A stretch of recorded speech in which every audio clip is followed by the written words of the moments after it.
여러분 안녕하세요. 포도코치입니다.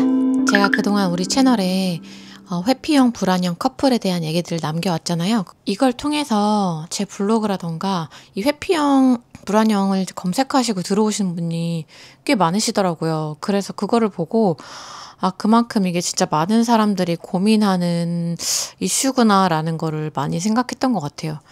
그래서 이 문제를 더 다루면 좋을 것 같은데, 사실 좀 다루기 조심스러운 이유가, 누군가는 회피형, 불안형 커플을 거기서 이제 벗어나서 그 연인과 헤어지고 안정형을 만나서 더 행복한 라이프를 살 수도 있는데, 혹시 나의 영상 때문에 더 이제 스스로에게 고통을 주면서 그걸 붙잡고 있으면 어떡하지? 이런 고민이 있었고, 그리고 두 번째로는 우리도 완전하지가 않은데, 우리도 여전히 싸우고 불안함이 있고, 아직 정말 완벽히 100% 완전하진 않은데, 이런 우리가 이런 얘기를 다뤄도 될까? 이런 내가 이런 얘기를 다뤄도 될까 하는 고민이 좀 많았던 것 같아요.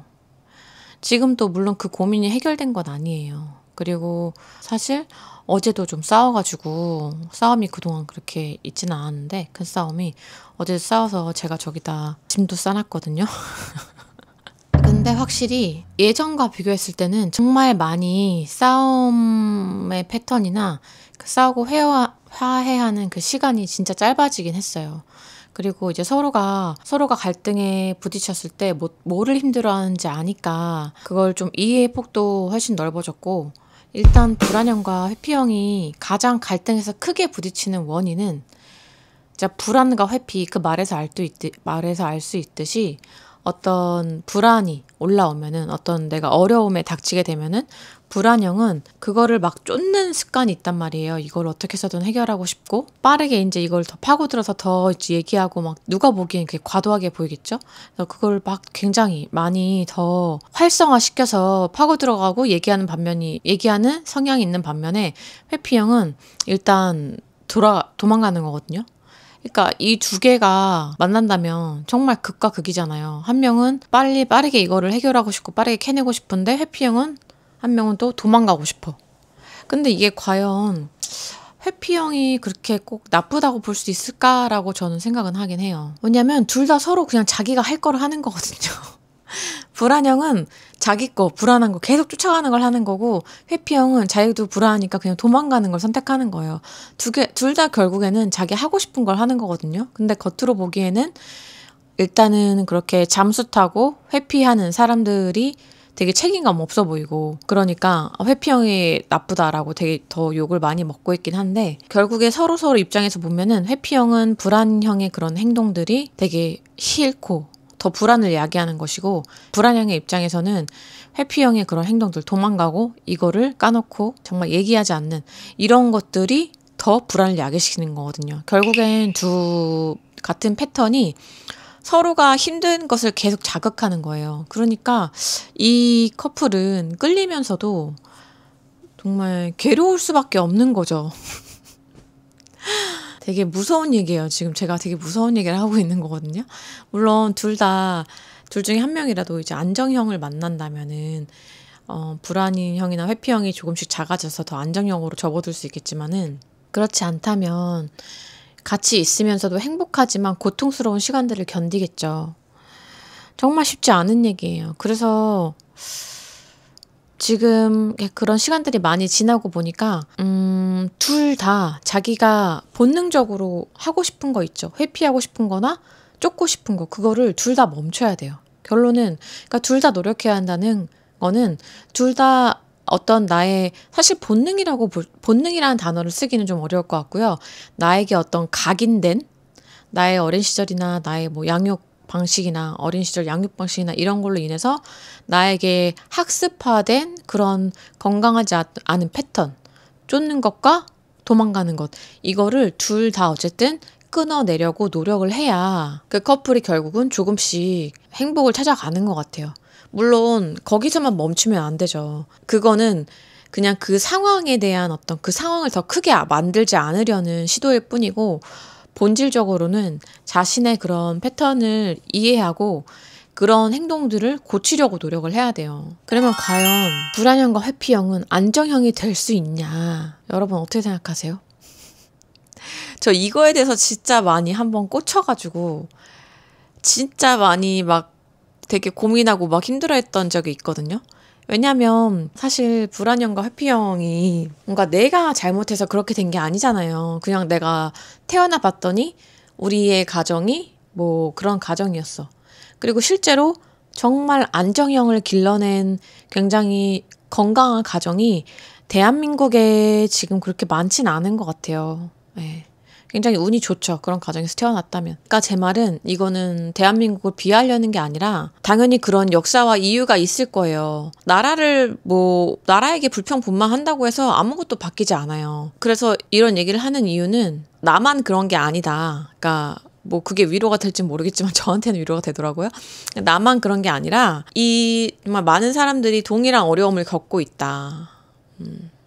그래서 이거에 대해서 뭐 부모님을 원망하거나 그러지 않으셨으면 좋겠어요. 이 채널을 등록하신 분들은, 구독해주신 분들은 어떤 내가 가진 그런 안정되지 않은 애착이라던가 내가 가진 그 역기능적인 면에 대해서 부모님을 원망하시는 시기가 분명히 있을 수 있어요. 하지만 그 시기를 결국엔 거쳐야 하고 그 시기를 넘어서야 한다는 걸 아셨으면 좋겠어요. 왜냐면 내 인생은 나의 것이고 부모님도 그냥 그것에 역량이 다였던 거거든요. 예를 들어 이거를 키로 생각하자면 내가 키가 163인데 키가 180, 그 높이가 180 있는 곳에 있는 물건을 계속 꺼내지 못한다고 해서 욕을 먹어야 될까요? 능력이 내가 안 되는 건데 그거랑 심리적인 능력도 똑같다는 거예요. 이게 바꿔 생각하면 왜 우리 부모는 그렇게 나한테 못 해줬지? 라는 게 그 키가 작아서 키가 안 닿는 건데 자기도 선천적으로 그렇게 태어났거나 아니면 자기도 부모한테 그렇게 받은 건데 안 된다고 우리가 막 미워해봤자 그거 되는 게 아니잖아요. 그래서 그럴 시간에 그럴 에너지를 아껴서 나에게 쓰자. 그래서 우리 포도 코치 우리 포도 채널 등록해주신 우리 현명하신 구독자님들은 정말 내 인생의 주인은 나라는 거를 기억해 주셨으면 좋겠고요. 그리고 다시 돌아가서 얘기하자면 불안형과 회피형은 과연 그 안정형 애착이 될 수 있을 것이냐. 제가 이거에 대해서 막 상담사 선생님이 하시는 말씀도 찾아보고 그랬거든요. 그런데 희망은 있더라고요. 그러니까 결론은 안정형 애착은 후천적으로 획득이 가능하다라는 거예요. 그러면 어떠한 노력을 해야 하냐. 안정형 애착이 어떠한 행동과 생각을 하는지를 먼저 파악해야 돼요. 그러니까 같은 상황에서도 안정형 애착들은 나는 불안형 애착이기 때문에 이러이러한 생각을 한단 말이에요. 같은 상황에서도 다 다르게 생각하는 사람이 많잖아요. 예를 들어 누군가가 나에게 막 지나가다가 뭐라고 했어요. 어떤 사람은 미친 사람인가 보네. 그냥 피해야겠다 이러면서 가는 사람이 있고 어떤 사람은 제가 나한테 지금 나를 우습게 보나? 싸우는 사람이 있고 뭐 어떤 사람은 저 사람이 날 죽이는 거 아니야? 막 무서워서 도망간 사람도 있고 되게 다양한 생각을 하잖아요. 그러니까 근데 안정형 애착이 관계라는 걸 할 때 어떠한 생각을 하고 어떠한 판단으로 그 관계들을 또 어떤 행동들로 관계들을 차근차근 만들어 가는지 그거를 배우는 게 상당히 중요하다고 하더라고요. 그래서 주변에 되게 롤모델로 삼을 수 있는 건강한 커플이 있으면 상당히 좋아요. 좀 불안형, 안정형 애착이 있으신 분들은 그거를 한번 삼아보세요. 물론 그거를 찾기 어려울 수도 있는데 꼭 나와 가까이 있지 않은 사람이더라도 뭐 그냥 유튜버일 수도 있고 정말로 연예인일 수도 있고 그런 것들을 보고 배워보도록 노력을 해보고 그러면 이제 이론이 생기잖아요. 안정형 애착들은 어떻게 이 상황에서 어떻게 생각하고 어떻게 행동을 하는구나. 그런 걸 인지하면서 나의 행동을 그쪽으로 이제 바꿀 수 있도록 조금씩 계속 노력을 하셔야 돼요.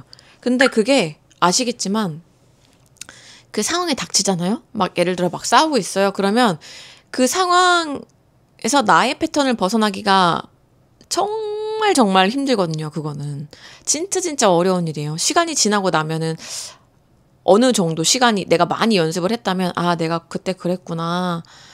그거 왜 그랬지? 이렇게 좀 반성을 할 수 있겠지만 나의 각인된 그런 패턴들을 그 상황에서 갑자기 다른 행동을 한다는 건 쉽지 않거든요. 하지만 조금 제가 상담사 선생님한테 들었을 때는 그 조금씩 그거를 생각을 계속하고 어쨌든 그 방향으로 가기 위해서 그 시계 바늘을 맞추기 위해서 노력을 하다 보면 결국엔 된다고 하더라고요. 저도 진짜 동의하는 바예요. 제가 심리학 학사 학위를 시작했어요. 학점은행제를 시작했는데요. 사실 심리학 공부는 예전부터 많이 하긴 했었어요. 그 KOCW라는 대학생 강의 듣는 곳에서 강의를 듣기도 했었고, 그거 진짜 그냥 거의 심리학 학사 여러분들 공부하시는 것처럼 스케줄 짜서 진짜 강의를 그냥 들을 정도로, 그리고 책도 심리학 쪽 많이 보고, 원래 관심이 많고 제가 좋아하잖아요. 근데 그럴 바에 그냥 학위를 따고, 또 학위를 따는 게 추후에 제가 대학원에 진학할지 안 할지는 아직 모르겠지만, 그 대학원에 진학했을 때도 좀 더 이렇게 다양하게 볼 수 있는 폭이 있고, 그러면 저는 이제 이걸 따면은 학위가 2개가 되는 거거든요. 지금 제가 소비자 심리학이라는 거를 이번 주에 공부했는데, 소비자 심리학에서 이런 얘기가 나와요. 근데 이게 너무너무 재밌어가지고 여러분들한테 진짜 꼭 알려주고 싶더라고요. 그러니까 소비자 심리학에서는 사실 그 광고를 어떻게 만드냐 이거를 얘기하는 거거든요. 사람의 마음들을 어떻게 사로잡냐? 근데 여기서 식역하 지각이라는 걸 배웠어요. 식역하 지각. 그 식역하 지각은 뭐냐면 그 사람들이 인지할 수 없을 정도로 굉장히 미미한 자극을 계속 주는 거거든요. 이제 광고에서 예를 들어 뭐 코카콜라 광고면은 그 사진을 되게 우리가 보는 영상에 정말 0.5초 정도 넣어가지고 정말 빠르게, 마치 내가 이걸 봤나 싶을 정도로 그 빠르게 지나가는 식의 자극을 주는 거예요.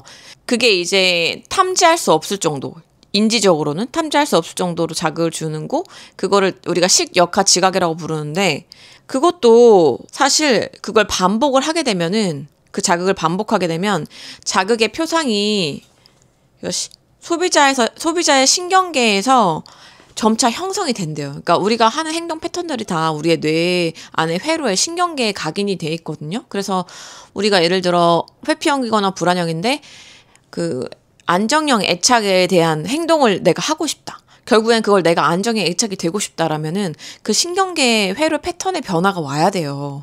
근데 그러려면은 그런 패턴이 가능하냐? 그거 가능해요. 뇌에 그 플라스티시티라고 해서 가소성이 있거든요. 뇌는 계속 변화할 수 있어요. 그 신경 패턴을 계속 만들어 나갈 수 있다는 얘기예요. 그래서 사람은 변하지 않는다. 이건 진짜 맞지 않는 얘기거든요. 왜냐하면 신경 패턴이 계속 변화할 수 있기 때문에. 물론 기질적으로는 변할 수 없겠지만.